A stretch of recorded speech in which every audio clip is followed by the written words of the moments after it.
স্বাগতম জানাইছো পোহলাই ভেটৰ এই অনুষ্ঠানৰ মাজলৈ। প্ৰিয় দৰ্শকসকল, সাংস্কৃতিক ৰাজধানী যোৰহাটৰ পৰা আমি আপোনালোকক দিব বিচাৰিছো অন্য এক সুখৰ বাৰ্তা। ৰদালি সামাজিক সাংস্কৃতিক অনুষ্ঠান ৰদালিৰ উদ্যোগত এইবাৰ ৬ষ্ঠদশ বৰ্ষৰ বাবে তেওঁলোকে ৰদালিৰ যি বিভিন্ন শিতানৰ বঁটাসমূহ আছে, বঁটাসমূহ তেওঁলোকে ঘোষণা কৰিছে।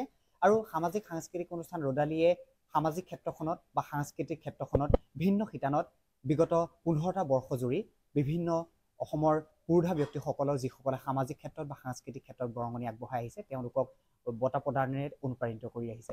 আৰু এইবাৰ বিশেষভাৱে সাংস্কৃতিক ৰাজধানী যোৰহাটৰ পৰা এইবাৰ ভিন্ন শিতানত ৩জন পুৰুধা ব্যক্তিয়ে এই বঁটা লাভ কৰিবলৈ সক্ষম হৈছে। তাৰ ভিতৰত অন্যতম এই যি সামাজিক ক্ষেত্ৰখনত যুৱ সমাজকৰ্মী বঁটা লাভ কৰিবলৈ সক্ষম হৈছে অধিবক্তা তথা যুৱ সমাজকৰ্মী ধ্ৰুৱপ্ৰসাদ বৰুৱা। তেখেত আজি আমাৰ মাজত উপস্থিত আছে। পোনপ্ৰথমতে আপোনাক এই যি বঁটা লাভ কৰিছে তাৰ বাবে আমি পোহলাই ভেটৰ তৰফৰ পৰা আদৰি শুভেচ্ছা জ্ঞাপন কৰিছোঁ। ধন্যবাদ নয়ন। ধন্যবাদ। এই থ্ৰুতে আজি যিহেতু আমি আপোনাক পাইছোঁ, গতিকে এই ক্ষেত্ৰত আপোনাৰ অনুভৱ পোনপ্ৰথমে আমি জানি ল'ব বিচাৰিম। হয়, প্ৰথম কথা যে অসমৰ এটা অন্যতম জনপ্ৰিয় সামাজিক সাংস্কৃতিক অনুষ্ঠান ৰদালি। এই ৰদালি গোষ্ঠীয়ে আপোনালোকে জানে যে বিগত ১৫টা বৰ্ষত আচলতে ৰদালি বঁটা, ৰদালি এৱাৰ্ড ঘোষণা কৰি আহিছে। এটা কথা খুব গুৰুত্বপূৰ্ণ কথা যে ৰদালিয়ে সমাজৰ বিভিন্ন ক্ষেত্ৰত আচলতে বিশেষকৈ সামাজিক আৰু আপোনাৰ সাংস্কৃতিক জগতৰ কিছুমান ব্যক্তিক, বৰেণ্য ব্যক্তিক চিনাক্তকৰণ কৰি তেওঁলোকক বঁটা প্ৰদানৰ যিটো ব্যৱস্থা কৰিছে সেইটো সঁচাকৈ প্ৰশংসনীয়। এইবাৰ আমাৰ বাবে আটাইতকৈ খুব ভাল খবৰ যে যোৰহাটৰ বিশেষকৈ ৩জন ব্যক্তিক এইবাৰ বঁটা প্ৰদান কৰিছে আৰু তাৰ মাজতে আমাকো আচলতে ৰদালিয়ে অকণমান মৰম আৰু সন্মান দিব বিচাৰিছে। গতিকে মই এই শুভ মুহূৰ্তত ৰদালিৰ প্ৰতিগৰাকী কৰ্মকৰ্তা, ৰদালিৰ সন্মানীয় সভাপতি সম্পাদক ডাঙৰীয়াৰ লগতে প্ৰতিগৰাকী সন্মানীয় বিষয়ববীয়ালৈ মোৰ আন্তৰিক শ্ৰদ্ধা আৰু কৃতজ্ঞতা ধন্যবাদ জনাইছোঁ। আমি আশা কৰিছোঁ যে ৰদালিৰ এই যিটো পদক্ষেপ, এই পদক্ষেপটোৱে আমাক অনাগত দিনত আচলতে অসমীয়া জাতীয় জীৱনৰ লগত সংপৃক্ত হৈ কাম কৰি যাবলৈ সাহস যোগাব, অনুপ্ৰেৰণা যোগাব। আৰু এটা কথা জানিব বিচাৰিম আপোনাৰ লগতে, আচলতে কৰ্মৰ স্বীকৃতি পালে নিশ্চয়কৈ আচলতে সুখী হোৱা যায়। আৰু আপুনি যি এই বঁটা লাভ কৰিছে তাৰ লগতে আন 10জনে আপোনাৰ লগত পৰা অনুপ্ৰেৰণা লাভ কৰিব। গতিকে এই ক্ষেত্ৰত আপুনি কি ক'ব? হয়, মই কেতিয়াও ভবা নাছিলোঁ যে এটা বঁটা লাভ কৰিম বা এই যিটো ৰদালিয়ে আমাক বঁটা প্ৰদান কৰিছে বা সন্মান প্ৰদান কৰিছে, ইয়াৰ কাৰণে মই কিমান উপযুক্ত হয় সেই কথা হয়তো নাজানো, ৰাইজে বিবেচনা কৰিব।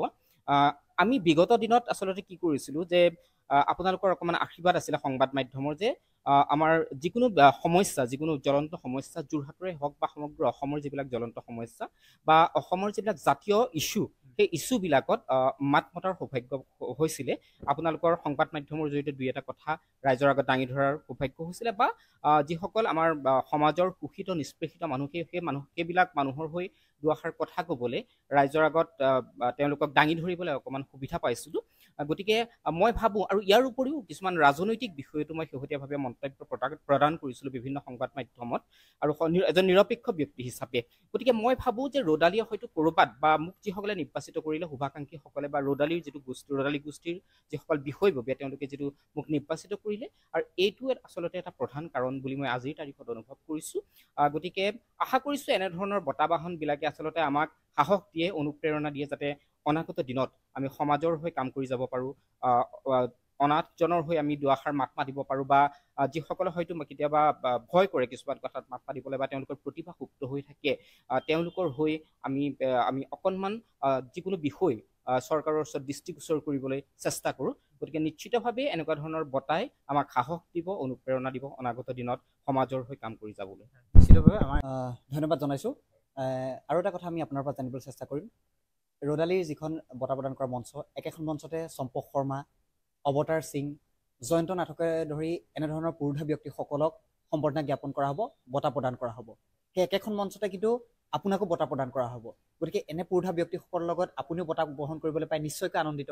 নিশ্চিতভাৱে আনন্দিত হৈছোঁ আৰু মানে আৱেগিকো হৈছোঁ যে আপোনাৰ আমাৰ যোৰহাটৰ জয়ন্ত নাথ ডাঙৰীয়া এজন বিশিষ্ট সংগীত শিল্পী, আপোনাৰ চম্পক মহন্ত ডাঙৰীয়া বিশিষ্ট এজন মঞ্চাভিনেতা এজন, আৰু অৱতাৰ সিঙৰ দৰে এজন বিশিষ্ট নাট্যকাৰ। গতিকে তেখেতসকলৰ লগত আচলতে একেলগে এটা বঁটা লাভ কৰিবলৈ মঞ্চত উঠাটো বা তেখেতসকলৰ সৈতে একেলগে থকা, একেলগে অকণমান সময় অতিবাহিত কৰিব পৰাটো মোৰ কাৰণে আচলতে নিশ্চিতভাৱে এটা সৌভাগ্যৰ বা নিজকে সৌভাগ্যৱান বুলি অনুভৱ কৰিম। আৰু সেই সময়খিনি আচলতে অনুভৱ কৰিলেই খুব ভাল লগা সময় বুলি মই আজিৰ তাৰিখত ভাবিছোঁ, আৰু সেয়া নিশ্চিতভাৱে বঁটাটো গ্ৰহণ কৰিবৰ সময়ত উপলব্ধি কৰিব পাৰিম।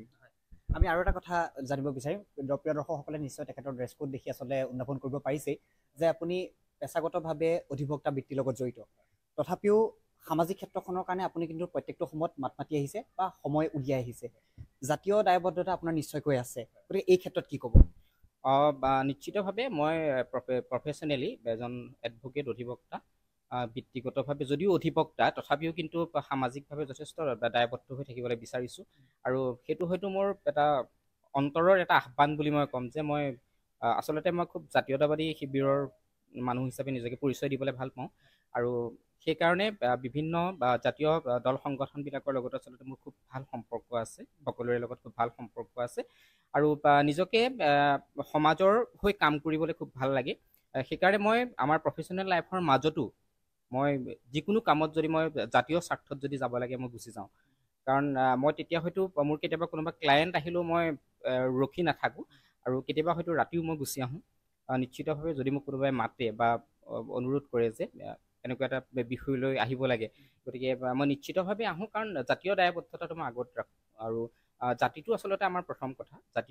জাতিটো আমাৰ আহিব লগা প্ৰজন্মটোক আমি জাতিটোৰ আমাৰ যিখিনি দায়বদ্ধতা সেইখিনি আমি অৱগত কৰিব লাগিব। আচলতে আজিৰ তাৰিখত আপুনি চাওক, বিভিন্ন ধৰণৰ শোষণ নিষ্পেষণৰ বলি হৈছে বুলি এটা প্ৰচলন আছে যে অসমীয়া ভাষাক লৈ, অসমীয়া জাতিক লৈ ক'ৰবাত এনেকুৱা ধৰণৰ কথাবিলাক প্ৰচলিত হৈ থাকে।